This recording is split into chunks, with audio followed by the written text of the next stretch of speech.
TNI Polri beraksi. Tembakan TNI tak pernah meleset. Satu pentolan OPM mati di tempat usai baku tembak. Satu anggota kelompok kriminal bersenjata atau KKB di Kabupaten Puncak, Papua, berinisial ET, tewas dalam baku tembak dengan aparat gabungan TNI Polri. Polisi mengatakan, sebelum baku tembak terjadi, pihaknya melakukan pemantauan udara dan melihat 20 orang dengan 2 pucuk senjata api. Saat melakukan pemantauan melalui observasi udara, terlihat sekitar 20 orang membawa 2 pucuk senjata api, kata Kabid Humas Polda Papua, Kombes Ignatius Beni Adi Prabowo. Dalam keterangannya, Beni menyebut puluhan orang tersebut tampak hendak menyeberang dari Kampung Mundidok ke Kampung Kimak. Aparat gabungan langsung menyergap rombongan KKB tersebut. KKB sedang melakukan penyeberangan dari Kampung Mundidok menuju arah Kampung Kimak, yang kemudian langsung dilakukan tindakan tegas terhadap kelompok tersebut sehingga kontak tembak terjadi, ucap Beni. Kombes Beni menjelaskan penyergapan ini adalah tindak lanjut dari proses pengejaran pelaku penembakan tukang ojek bernama Irwan di distrik Ilaga. Setelah kontak tembak dan penyisiran dilakukan, aparat menemukan jenazah ET. Setelah dilakukan pembersihan oleh personel, ditemukan seorang anggota KKB berinisial ET yang terkena tembakan hingga meninggal dunia akibat kontak senjata yang dilakukan aparat gabungan bersama kelompoknya, tutur Beni. Beni melanjutkan, pihaknya juga menemukan kaliber senjata api hingga selongsong amunisi. Saat ini, tambah dia, jenazah ET telah dibawa ke RSUD Kabupaten Puncak. Kami juga menemukan 3 buah kaliber 5,56 mm, 1 buah selongsong amunisi kaliber 5,56 mm, 2 buah noken, 1 buah kunci motor jenis Yamaha, dan 2 bungkus rokok jenis anggur kupu di TKP. Korban luka maupun korban jiwa dari aparat keamanan nihil, papar Beni. Sebelumnya, tukang ojek bernama Irwan tewas ditembak KKB di Kabupaten Puncak, Papua Tengah. Polisi lalu melakukan pengejaran.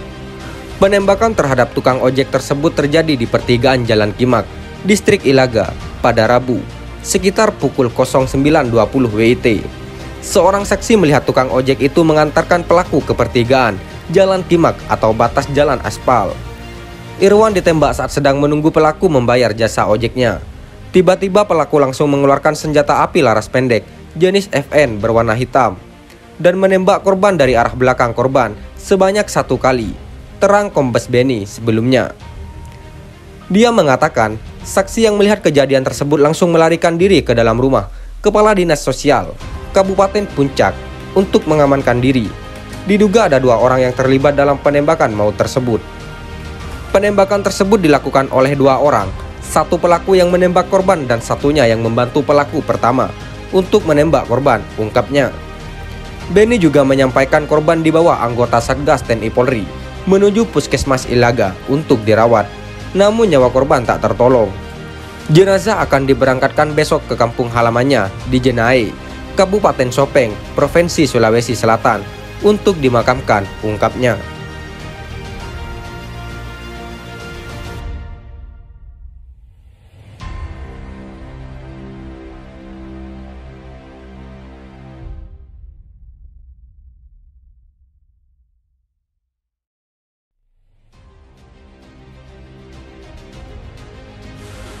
Aksi sniper runduk TNI, senyap-senyap merengsek ke markas KKB, sekali gerak kuasai markas KKB. Setelah beberapa hari yang lalu, gerombolan KKB menyerang pos TNI dan membuat gugur salah satu rekan kami. Hari ini kami mendapatkan tugas khusus yang mana kami diberi tugas untuk melancarkan serangan ke markas kelompok kriminal bersenjata. Usai menerima perintah, dari sini kami langsung bergerak ke titik sasaran. Diawali dengan penyusupan ke wilayah yang sebelumnya dikuasai anggota KKB. Setelah beberapa jam merengsek ke dalam hutan yang merupakan wilayah basis OPM, dari sini saya melihat 1 anggota KKB sedang berdiri. Dari sini kami berpikir kemungkinan markas KKB yang menjadi target utama kami sudah dekat. Tanpa berpikir lama, saya melumpuhkan 1 anggota KKB itu. Setelah berhasil melumpuhkan 1 anggota KKB itu, kami melanjutkan pencarian. Berselang beberapa menit, Kami berjalan, sayup-sayup terdengar suara seperti orang yang sedang bermain musik khas yang sering dimainkan oleh gerombolan KKB. Dari kejauhan, nampak terlihat ada sebuah gubuk. Di sini saya memintarkan tim saya untuk siaga dan bersiap. Saya mengambil teropong saya, dan benar saja, terlihat dari gubuk itu, segerombolan KKB sedang asik menari, tanpa mereka sadari bahwa mereka sudah masuk dalam pantauan kami. Dengan bergerak senyap, saya dan rekan setim sudah berhasil mengepung markas KKB. Setelah saya mengambil posisi yang pas tanpa menunggu lama, saya membidikkan senapan saya dan memfokuskan teleskop ke arah KKB. Sedangkan rekan setim saya akan bertugas untuk mengeksekusi KKB. Kemungkinan lolos dari bidikan saya. Dalam hitungan detik, saya menarik pelatuk. Dalam hitungan detik, juga peluru melesat dan menghantam KKB. Sisanya saya serahkan kepada rekan setim saya untuk mengeksekusinya. Dan dengan begini, tugas yang kami emban telah sukses. Sekian dan terima kasih. Jika ada salah kata, kami mohon maaf. Jangan lupa like, komen, dan subscribe.